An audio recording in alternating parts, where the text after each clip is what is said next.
Hey folks, Mac T here, and got another collaboration video by Edwin Infante.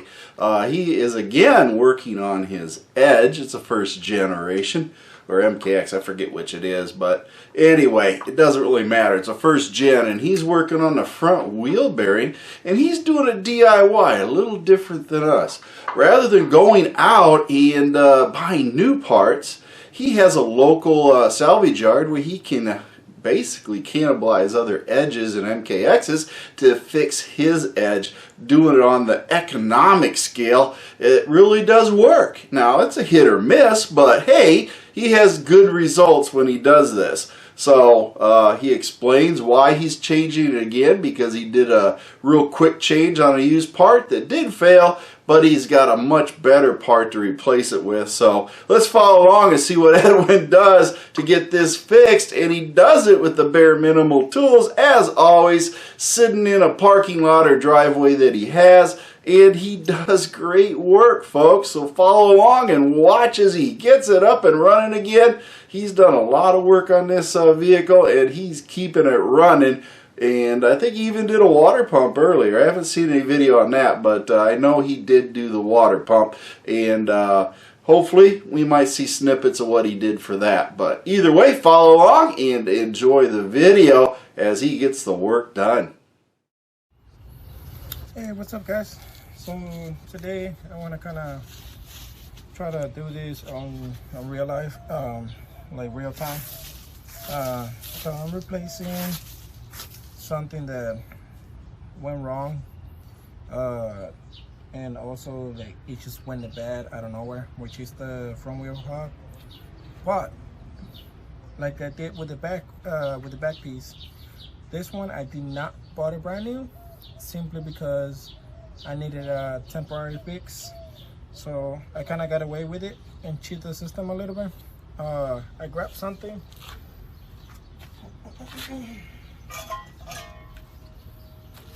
So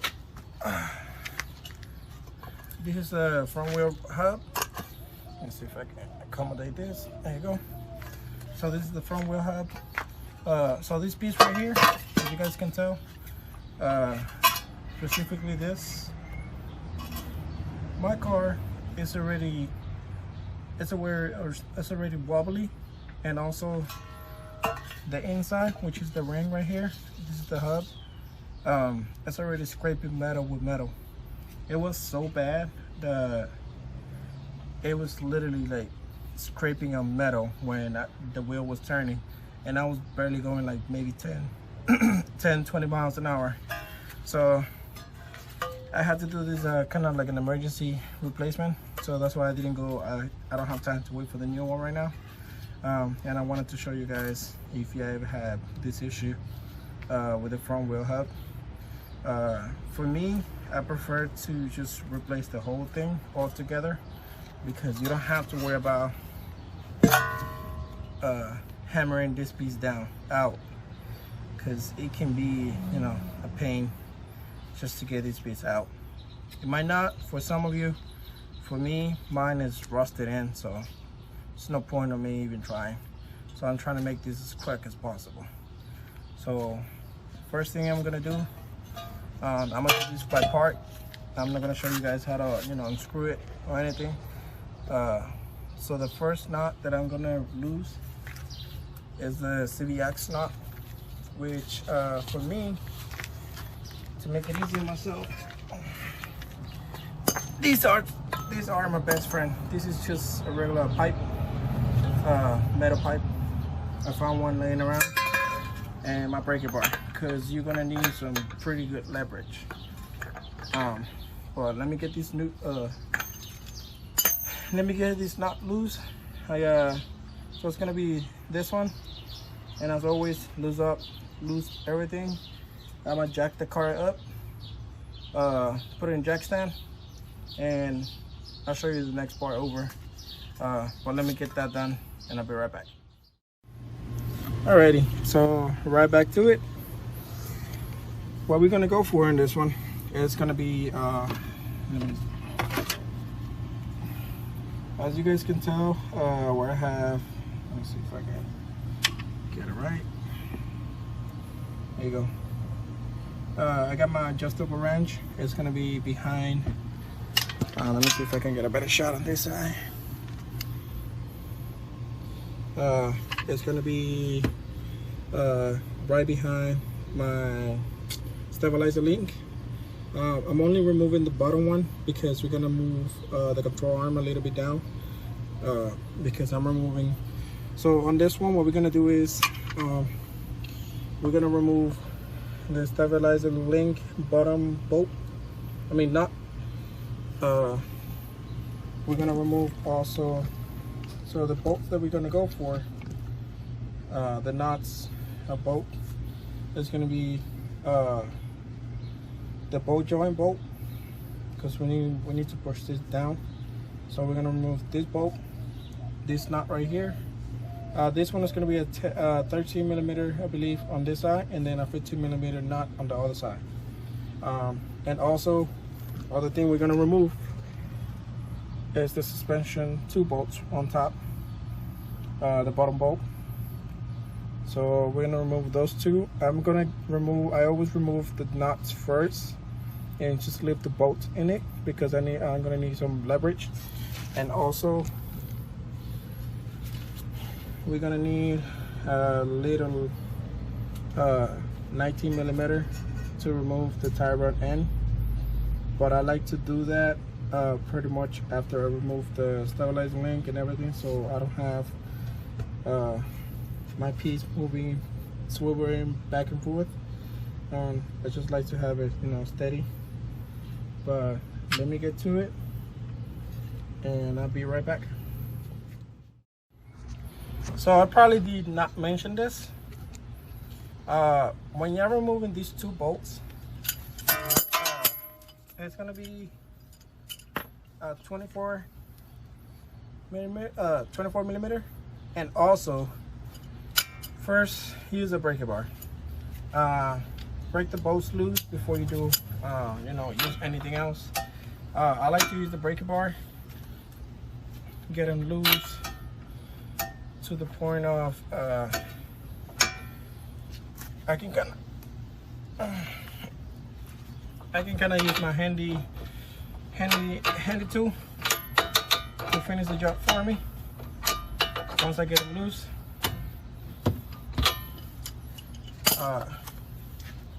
Also, so I give you the correct size. So this is going to be 18 millimeter nut, adjustable wrench on the other side. I forgot what size it was if you're using just a wrench. And if you can find a deep socket, that can help you out. But I use the regular socket. I just cannot put this all the way in, so it's kind of halfway, but it gives me enough room to get it loose. But yeah, that should be remembered. All right, so as you guys can tell, the only thing holding this together right now, so I removed the bottom. I removed one of the nuts. The other one is, I removed one of the bolts. The other one is holding it without bolt. It's just the bolt in place. I already removed the bottom stabilizer link, and it's pretty much just being held off by the CV axle, and pretty much just kind of snug in there. So what I'm gonna do, what I actually do on this one, before I remove fix that, there you go. Before I remove the last bolt on top, I like to grab my hammer. I usually grab a extension. I don't really mind if it gets a little bit damaged. It's not really a big deal, but I just grab that.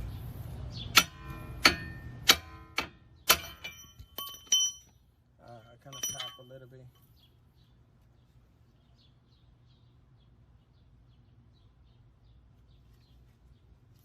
I kind of tap a little bit on the control arm over here. To kind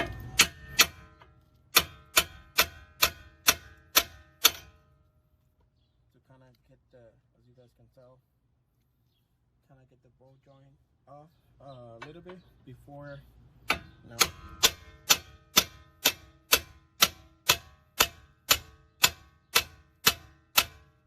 you go. I think that's as far as it can go. Before I can kind of wiggle everything around. So now that I got that, I just wiggle this a little bit back and forth.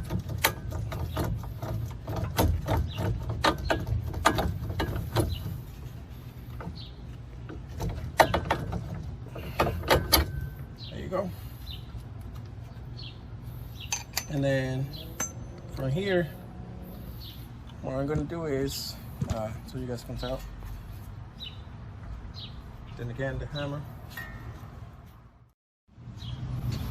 All right. Sorry guys, that was my neighbor. So right now, well, the only thing I did pretty much, whenever you're replacing the CV axle, you kind of tap the CV axle, pretty much push it out a little until you get to this point right here, where pretty much it's almost gone. And then what we're gonna do now is pretty much, also, whenever you do this, watch out for this right here, because whenever you push the control arm down, the control arm is going to push the ball joint, as you guys can tell right here. It's going to push the ball joint up, so this whole assembly right here is going to push the CV axle up. So watch this metal piece right here, so it doesn't mess up your boot on this place. So turn the suspension, just turn it to the right where you have this on this side, these two bolts on this side, so it doesn't face this way and damage your boot. This is a brand new CV axle. I am not about to mess this up, so let's wiggle this around a little to get it out. So that's the CV axle right there. What I'm gonna do is I'm gonna put on this side, and I'm gonna tap just a little more. And there you go. That's how the whole thing works.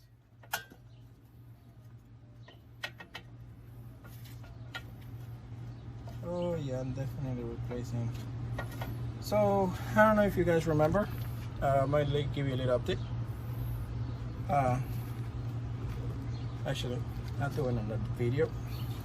This one is about this. So this right here. Let's see if I can.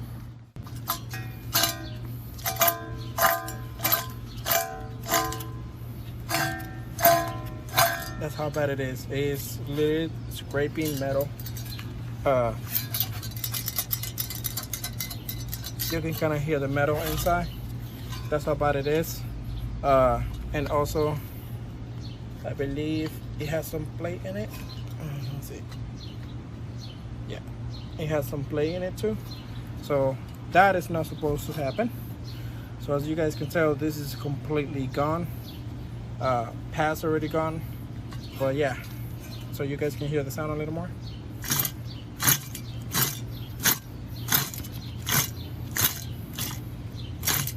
This is how you know you need to replace it. For me, I just grabbed one from the junkyard just because I needed something quick, and I didn't feel like waiting for, you know, the replacement part to get here, because this is my daily driver. But this is how it's supposed to sound. Pretty much little sound to none. If it's brand new, it's gonna be none, but this is just, it's because it's a used one, but there's still, you can hear the difference. And also you can see the difference in the back, which is really great to hear that it's working fine. All right, all we gotta do now, pretty much reverse the process, but there's a little things that I will show you guys once I get to it, so you guys have an idea of the little things that you have to do to make this work. But I will let you know in a little bit. All right, let me first get this inside here.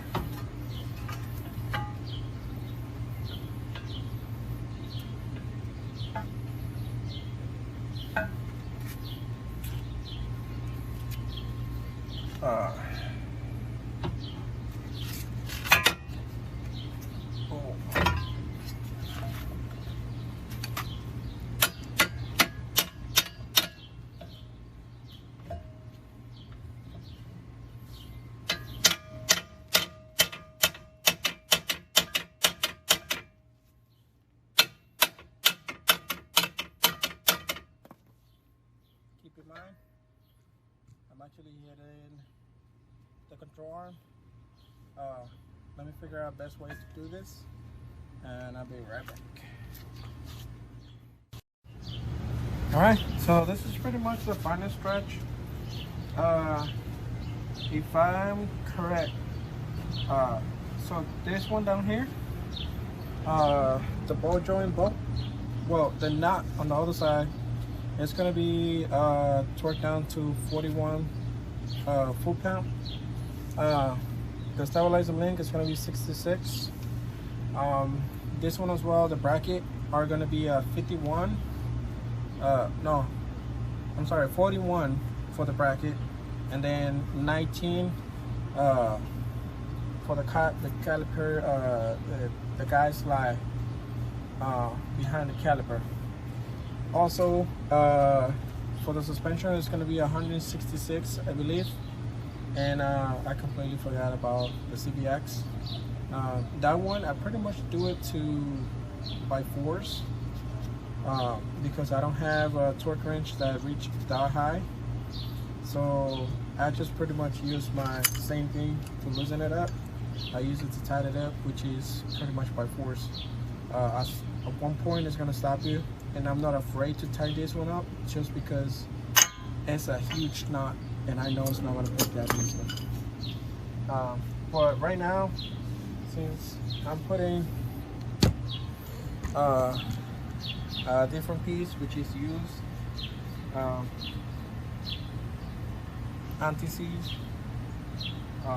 since I got a brand new brake rotor.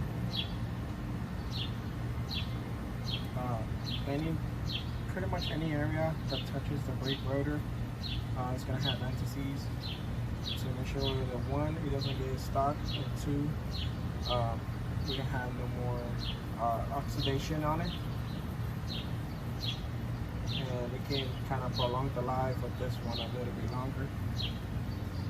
Because once it goes bad, I'm definitely getting a new one. Probably will anyway, knowing myself.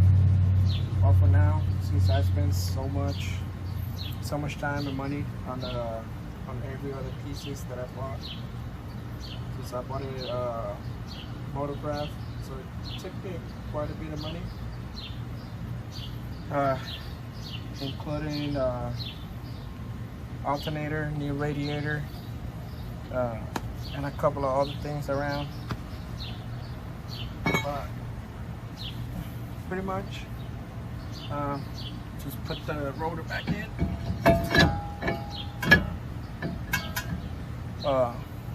What I like to do is I grab, where is it?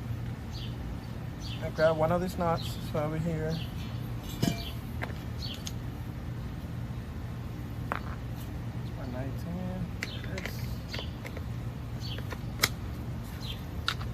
Grab one of these.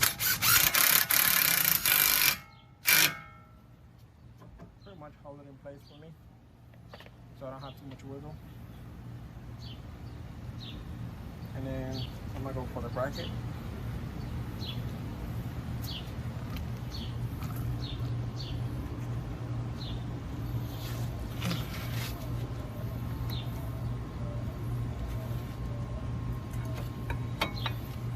Since I left the brake pads in it, I could just put it back in with the brake pads and that's it.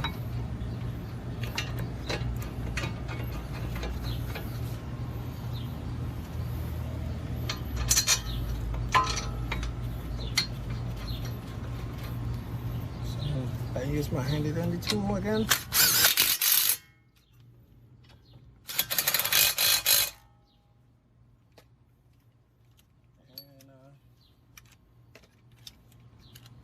like I said before,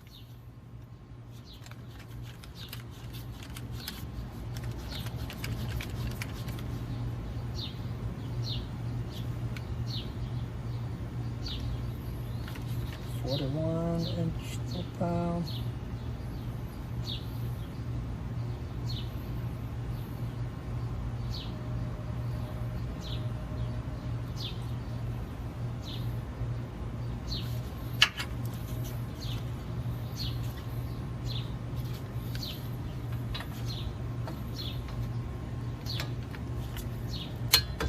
That's already there. That's already there. Just like that. And that's pretty much it, guys. Just you know, the rest is going to be putting the caliper back in. Pretty much just put the back caliper back in, torque to 19 inch foot-pounds, and after that, you know, just put the wheel back on, and I'm gonna take it for a test drive, and you know, make sure that everything works well. But that's pretty much it. After that, you're done. Also, make sure you torque at least I do it to 100 inch foot-pounds. Torque the lock knocks on my wheels to make sure that they're nice and tight, but I don't over tight them either, so I'll be able to remove them easily, but also they're secure. All right, you guys have a good luck, and I hope he helps. There you have it, folks. Edwin did a great job, got it all repaired, it's up and running. It's his daily driver, so he works on it quick and he works on it efficiently and economically and keeps that thing running. It's a beast, but kudos there. Good job, Edwin. I appreciate you sending me the video to post up here in my channel, and appreciate everything that you do. And hey, as you go, you learn more and you gain more. But anyway, my feet hit the floor today. I'm having a great day. I want you to have a great day too. Remember, like, subscribe, join, all that good stuff. And Facebook, MeWe, Rumble, YouTube, all that. You know, Band of One's always got some great music. And by all means, hit that subscribe button. Help support this channel. And we'll see y'all next time.